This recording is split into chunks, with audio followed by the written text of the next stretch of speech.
What's up everyone, how's it going? This is Waj. Hope you guys are all doing well. And what you're looking at right over here is not the $800 DJI Mavic Air, although it looks very similar. It's actually a drone that doesn't even cost $100.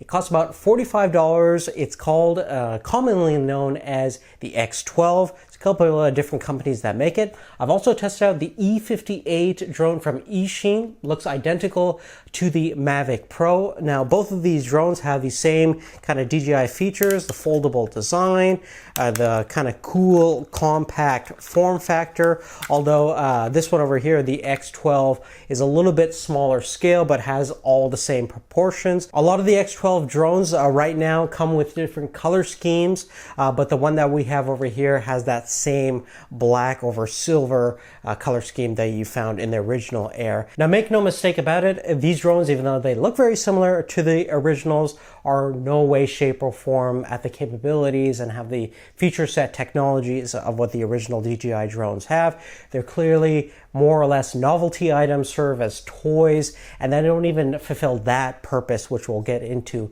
in a little bit. They're clearly here to capitalize on the success of DJI's Mavic series of drones. It's very, very popular. It's super critically acclaimed, and they're even fooling some new customers based on some of their advertising schemes that these drones are pretty much very similar to the DJI counterparts, but at a very, very low price, which is definitely not the case. Now, in terms of the flight dynamics, when you get these up in the air, they don't hover in a stable, static position. They're always constantly shifting, moving around, and even indoors where there's no wind interference, you're going to have a very hard time not crashing.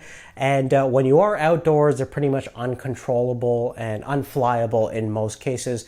The footage that you're looking at right here is, I do have to apologize for, but it was pretty hard to capture these things in one static position in the air. And again, from a flying perspective, even with the radio controller that comes with it, it's very, very hard to fly, maintain a static position, and in most cases, you're going to crash. Now, I might have had two defective products, but based on my experience right now, these are pretty much unflyable for any kind of situation that you're going to be in. Now, in terms of the battery, we have a 1000 milliamp hour battery in here, and the X12 drone actually didn't come with a charging cable, and unlike just using a standard micro USB charging connector, this actually uses a 0.7 millimeter DC plug to a USB connection.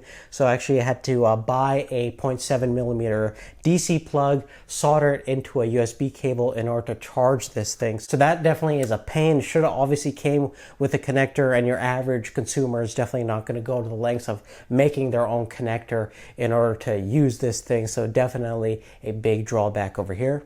Now, in terms of the camera quality, as you can see, this camera is mounted on what appears to be a gimbal, but in actual fact, this is just a rotating, tilting mount for the actual camera housing itself, and you can manually tilt it to get different angles and perspective. It's a fairly wide angle lens, rated at 2 megapixels for stills, 720p video. In terms of the actual video quality itself, you connect it via your smartphone, has built-in Wi-Fi, and you use the app to capture and monitor your footage.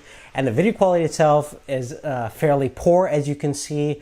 I would say it's definitely not 720p. It's standard definition at best, and certainly not usable for pretty much any sort of application. Now, the radio that comes with the drone, again, looks very similar to the DJI counterpart.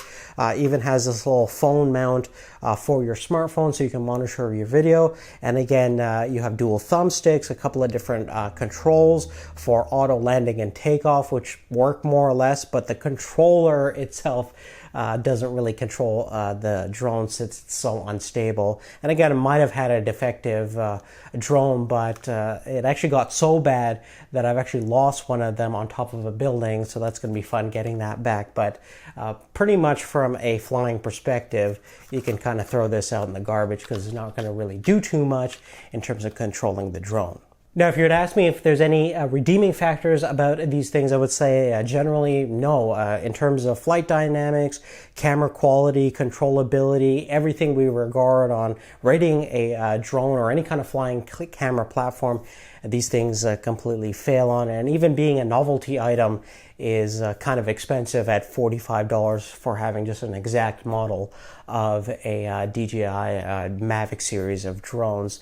I don't think there's going to be too many people in that market. Might as well just get the real thing or a defective one if you want an accurate model. But in terms of the actual price itself, people say, okay, it's only $45. It doesn't cost too much.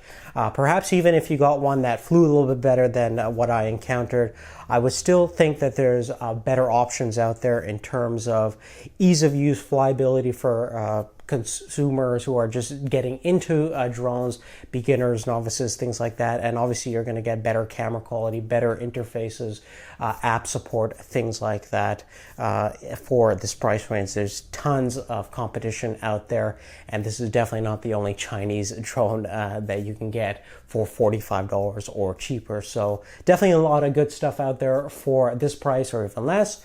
Nice option that I particularly like quite a bit for a budget style of drone is the Tello drone that we encountered a couple of months ago. Check out the review. We'll throw up a card in there.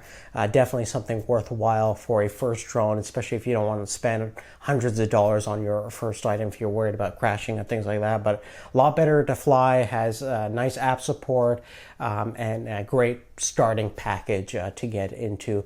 But really, other than that, guys, that's really it. Definitely let me know what you guys think of these copies, and definitely love to hear your opinions on some budget-oriented drones that are definitely kind of worthwhile to check out. Love to hear your thoughts. Perhaps we'll do an upcoming review or follow-up video for this. But thanks again for watching. We'll see you later. Thanks for your support.